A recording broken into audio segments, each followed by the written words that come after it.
Yo, what's up everyone? Coming at you again from the back of the van. Let's just check that angle. Oh, that's a big face. Great. So yeah, working on the vlog. But in the meantime, I just wanted to drop like an Enduro Diaries with like the immediate sort of reaction of how it's gone. So first, we're going to talk about the final of the Sweet Cup, then the weekend coming. And a couple of Enduro. Well, you should probably enter it.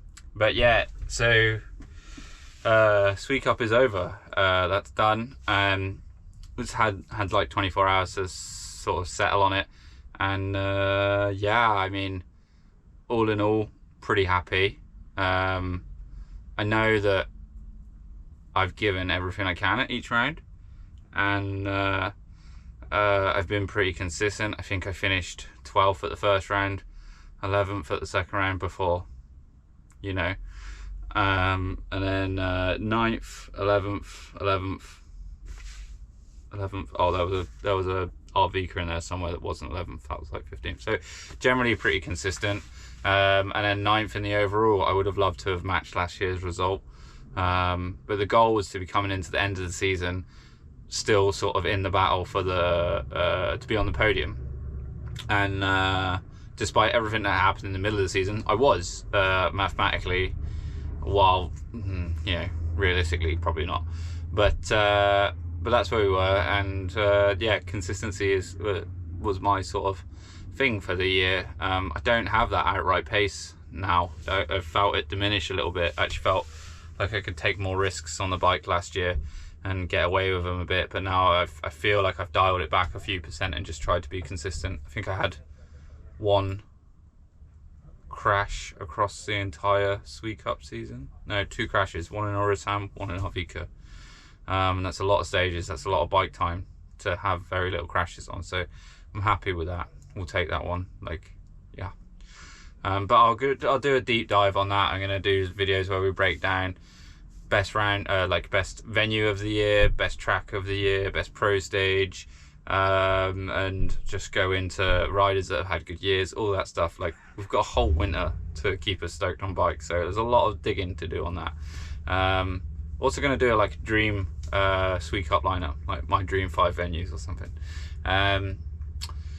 But yeah, sort of a lot of people have asked like, what's the plan for next year? Honestly, I don't actually fully know. I think I'd like to do more like destination showcases like I did for the Kungsberget earlier in the year. I really enjoyed that, and it's just not under pressure, you know.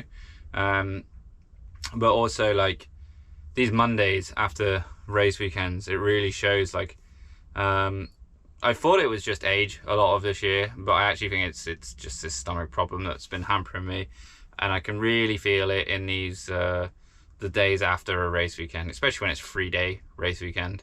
My stomach, my body is just so mashed up, and yeah, and I just have to take time to recover, and it's so frustrating.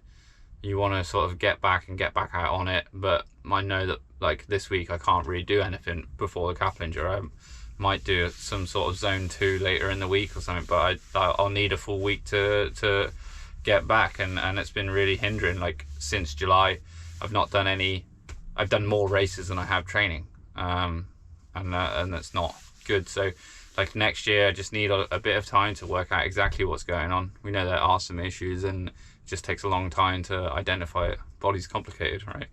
But we'll get there, and we'll come back stronger, so it's all good. But yeah, this weekend we are racing in Verhoebacken. This is special for a lot of things. Anyone that's followed the channel for any length of time will know that this place is like a second home to me. Like I've done so many laps there. It's been my base for training for so long. It's got like the punchy downhill tracks, it's got the turns, it's got the jumps, it's got pedaling, it's got rough stuff. It's not a place where you take someone that's new to mountain biking, definitely ain't that, but it's a great place for training, for racing. And I've had all sorts of results there. I've had days when I've crashed my brains out and finished really low down the pack. I've had days when I've Last year I finished 3rd and 2nd. We had 2 races there across the season, so I was pretty stoked on that. This one, of course, it would be great to go one better. This race is points for both the Caplet Enduro and the Jotterland Enduro. In terms of the Caplet Enduro, it's not really in my hands. I've just got to go and do the best I can and go from there. I finished 5th in the Caplet Enduro series the last 3 years in a row, doing varying levels of races. So this year it's going to be, I don't think I can finish 5th again. I'm in 4th. I can't catch 2nd or 1st. I can get close but not quite catch them. I can catch 3rd, but it needs a few things to go my way. But first things first, I've just got to go and do my job on the day. Yeah, I feel like on this hill I'm strong.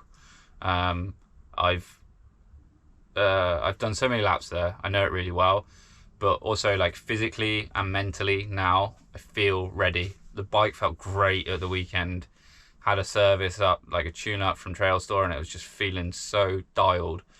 I just feel ready to go and attack. And with the points on the line for 2 different series, it means a lot. It's my base, but then also my parents are coming as well. And being that we don't live in the same country anymore, it's always special when they're around, and I want to try and do something good. But yeah, buzzing for it. So it's just take the week to recover, get myself back sort of ready to rock and roll, and then do some training on Saturday, dual slalom Saturday evening, race Sunday.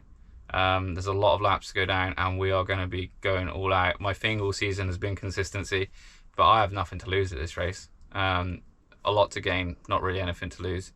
I've got good points that I can take over to Jotterland. The only way I can do that is by beating my 2nd place in Lottinger and going and winning the race. So it is just all out, balls to the wall, everything we've got. So yeah, I think it's going to be a really good race. And the Caplet Enduro Series has suffered this year. The entries have been a bit lower than the previous years.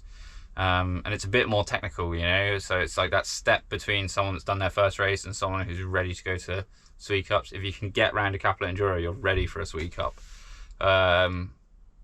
But the combination of Caplet Enduro Series and Verhoeven, yeah.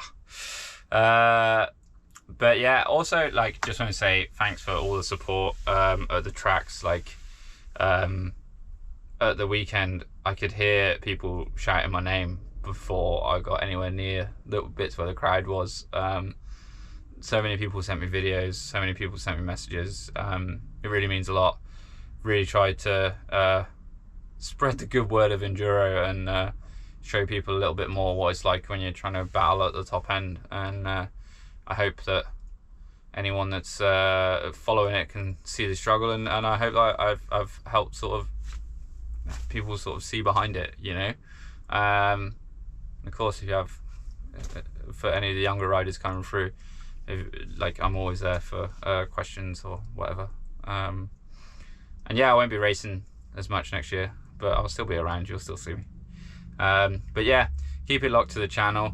We're on a nice trend. Want to finish the year strong. 1 down, 2, or 1 final down, 2 finals to go. 1 down, 2 to go. Let's get out there and do it. Peace.